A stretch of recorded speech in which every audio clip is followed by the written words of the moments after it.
अस्सलाम वालेकुम students.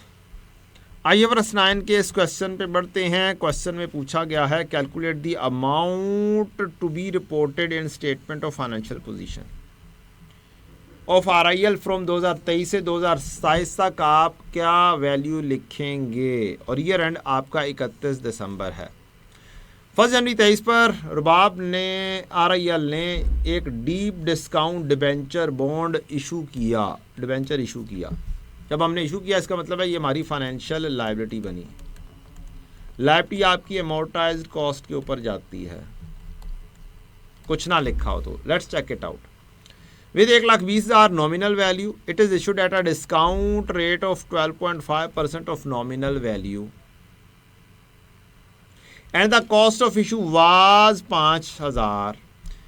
Interest of 5% on nominal value is payable annually in arrears. आपने arrear में इंटरेस्ट भी पे करना है। Debenture must be redeem on 31 दिसंबर 27, 5 साल बाद आपको 23 पूरा, 24, 25, 26, 27, हाँ 27 बनता है जी। At a premium of 15.098 means 1,20,000 वाली चीज़ कोई 15%, कोई 20,000 रुपये मजीद बढ़ जाएगा। इफेक्टिव रेट 12% पर एनम है। अब आपको सबसे पहले ये देखना है कि आपको फाइनेंशियल लायबिलिटी लिखनी कितने में है। तो आपकी पहली entry cash debit financial liability 1,20 के हिसाब से होगी। डिस्काउंट जो हमें दिया हुआ है 12.5%, 1,20,000 के ऊपर 12.5%, ये कितना बन जाएगा? 1,20,000 इंटू 0.125, ये 15,000 बन जाएगा। कैलकुलेशन ठीक है, जस्ट कॉपी पेस्टिंग का थोड़ा सा इशू हुआ। अच्छा, अगली चीज़ है ये हमारा क्या हुआ, नेट हासिल हुआ हमें फेयर वैल्यू जितने के ऊपर हमने इशू किया। अब जो फाइनेंशियल लायबिलिटी है अगर हम उसको बात करें तो ये आपकी cash debit financial liability credit 105 हुई। अब खर्चा हो रहा है, ट्रांजैक्शन कॉस्ट इनकर हो रही है, तो फिर आपकी एंट्री बनेगी फाइनेंशियल लायबिलिटी डेबिट और कैश क्रेडिट। तो इसका मतलब आपकी एक्चुअल में फाइनेंशियल लायबिलिटी बन जाएगी 105 में से 5 लेस करके। दूसरी चीज़, क्रेडिट में क्रेडिट ऐड होता है और डेबिट लेस होता है, तो फाइनेंशियल लायबिलिटी डेबिट हुई, इस वजह से ये वाली वैल्यू लेस होती है। कॉस्ट ऑफ इशू जब एसेट होता है तो उसकी नेचर ही डेबिट होती है और डेबिट में डेबिट ऐड हो जाता है। और यहाँ पर क्या है, इसकी नेचर लायबिलिटी की क्रेडिट है और उसके अंदर एक डेबिट एंट्री आएगी तो फिर वो लेस करेगी, तो हमारी वैल्यू 1 लाख के ऊपर इनिशियली रिकॉर्ड होगी।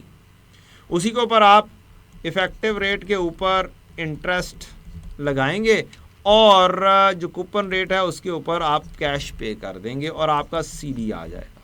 कूपन रेट 5% है, फेस वैल्यू 1,20,000 है, 1,20 के ऊपर 5% लगाया तो वो 6,000 आपकी हर साल आपने पे करना है।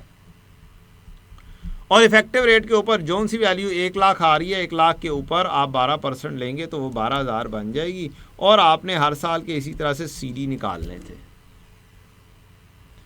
टी काउंट बना के भी निकाल सकते हैं और अमोर्टाइजेशन शेड्यूल इस तरीके से बनाकर भी निकाल सकते हैं। इस तरीके से बना लें या जिस तरीके से भी अमोर्टाइजेशन शेड्यूल बना लें, कोई मसला नहीं है। असल में क्लोजिंग बैलेंस हमने निकालना है, या ओपनिंग बैलेंस ना भी बनाए तो खैर है। क्यों? ये 1 साल का क्लोजिंग, अगले साल का ओपनिंग है। So straight forward. इसको हम कह सकते हैं ये 3 कॉलम रनिंग बैलेंस लेजर है। ये क्रेडिट है और ये डेबिट है और ये फाइनल क्रेडिट बैलेंस है। क्रेडिट में क्रेडिट ऐड होगा, डेबिट लेस होगा, तो ये आप आपस में भी अरेंज कर सकते हैं ये कॉलम्स। समहाउ इफेक्टिव रेट के ऊपर 12,000 और कैश 6,000 हर साल, और आपका बैलेंसेस ये जो आ रहे हैं अमोर्टाइजेशन शेड्यूल के, ये बैलेंसेस एक्चुअल में लिखे जाने हैं स्टेटमेंट ऑफ फाइनेंशियल पोजीशन में। और 31 दिसंबर 27 पर चूंकि सारी पेमेंट हो जानी है, आपका बैलेंस क्लोजिंग बैलेंस CD निल हो जाएगा।